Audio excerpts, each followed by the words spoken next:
예배 그렇게 살면서 중요하지 않다고요? 뭘 받았는지 모르는 거예요. 오늘 우리가 함께 나눌 말씀의 제목은 예배라고 하는 주제로 함께 좀 말씀을 묵상할 겁니다. 사실 기독교인이 된다는 것 중에요, 기독교인이 되면서 가장 많이 또 기본적으로 해야 되는 행위이자 행동 중에 하나가 바로 예배이지요.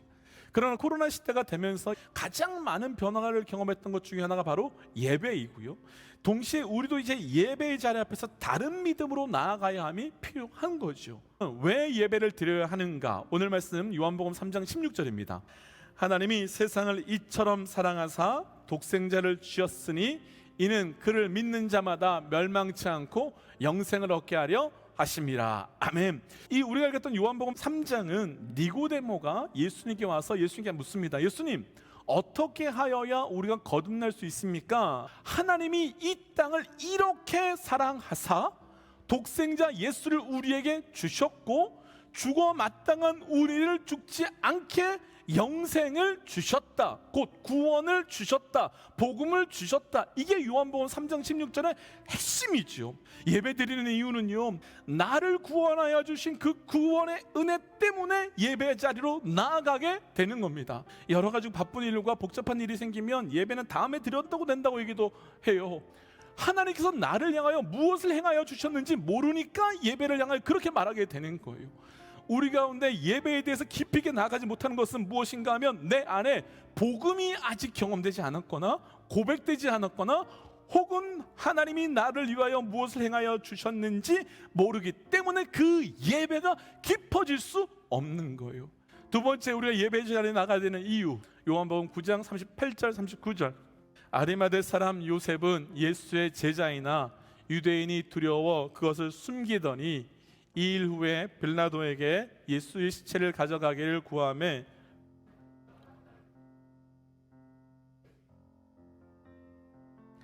일찍이 예수께 밤에 찾아왔던 니고데모도 몰약과 침향 섞은 것을 100리타르쯤 가지고 온지라. 이 아리마대 사람 요셉은 제자인데 예수님의 시체를 달라고 말하기가 뭐하고 있는가 하면 두려워하였다고 말해요. 그런데 니고데모는 가서 예수 그리스도의 시체를 받아와요. 어떻게 구원받지요? 그랬더니 복음에 대한 말씀을 들었던 니고데모 당당하게 가가지고 나 해서 모셔다가 향유와 모략으로 장례라고 하는 또 다른 예배를 주께 올려드리는 예배 자리로 나아가더라는 거예요. 나를 위하여 죽으신 그 예수 그리스도의 은혜와 나를 위하여 죽으셨던 예수 그리스도 그 생명에 반응할 수밖에 없고 응답할 수밖에 없는 거죠. 그러니까 응답하고 반응하니까 예배의 자리로 내가 모략과 향유를 가지고 예배할 수밖에 없는 거예요. 사랑하는 믿음의 여러분, 우리 중에요, 그 누구도 억지로 예배의 자리에 나오지 않기를 권면드립니다. 예배에서요, 하나님께서 행하셨고 하나님께서 행하고 계시고 하나님께서 행하실 일들에 대해서 반응하며 응답하며 나아가는 삶은 굉장히 중요해요. 왜냐하면 헌신과 결단의 믿음과 응답과 반응의 믿음은 다르기 때문이에요. 자, 로마서 12장 1절 함께 읽어볼까요?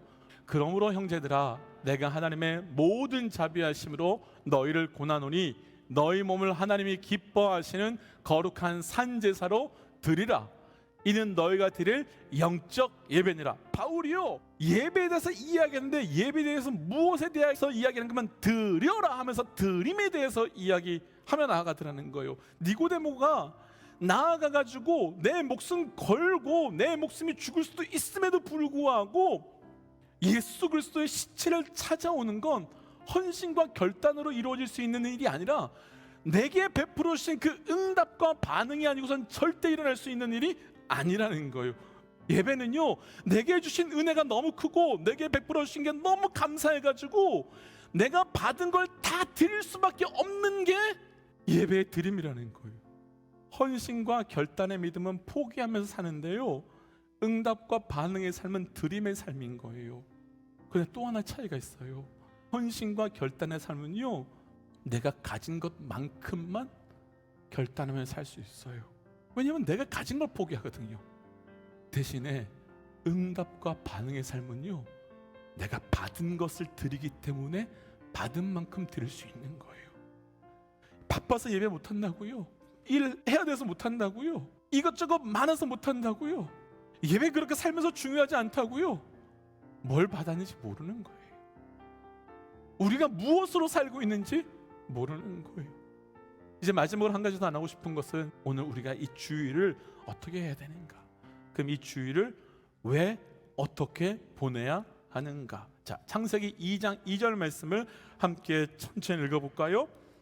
마치시니 그가 하시던 모든 일을 그치고 일곱째 날에 안식하더라. 아멘. 월요일부터 토요일까지 열심히 일하고 일요일은 쉬어야 되는 게 자본주의와 돈이 중심이 되고 경제가 중심이 되는 세상이 만들어 놓은 거예요. 그런데 문제가 뭐냐면요, 이게 교회 안에 들어오고 이게 성도 안에 들어왔단 말이에요. 그러니까 성도들이 뭐라고 반응하는가 하면 이렇게 말해요. 월요일부터 토요일까지 내가 열심히 세상에서 일했으니까 주일날 교회에서 쉬게 좀 해주세요. 그러니까 불편한 설교하지 말고 위로 좀 해주고 격려해주는 설교 좀 하세요 라고 하게 돼요. 그럼 말씀에서 이야기하는 주일은 무엇일까? 자, 바로 다음 절 2장 3절 읽어볼까요? 하나님이 그 일곱째 날을 복되게 하사 거룩하게 하셨으니 이는 하나님이 창조하시며 마치시던 모든 일을 마치시고 그 날에 안식하셨습니다. 하나님께서 일곱째 날을 거룩하게 하시고 모든 것을 마치시고 난 다음에 마지막 끝에 보세요. 무엇 하셨대요? 하나님께서 안식하셨대요. 하나님이 피곤하셔서 쉬셨다? 그럼 말이 안 돼요. 그 분명히 하나님이 쉬셨던 목적이 있겠지요. 신명기로 가볼까요? 5장 12절 말씀 같이 한번 읽어보지요. 여호와가 내게 명령한 대로 안식일을 지켜 거룩하게 하라. 엿새 동안은 힘써 내 모든 일을 행할 것이나 일곱째 날은 내 하나님 여호와의 안식일인즉 너나 내 아들이나 내 딸이나 내 남종이나 내 여종이나 내 소나 내 낙이나 내 모든 가축이나 내 문 안에 유하는 객이라도 아무 일도 하지 못하게 하고 내 남종이나 내 여종에게 너같이 안식하게 할지니라.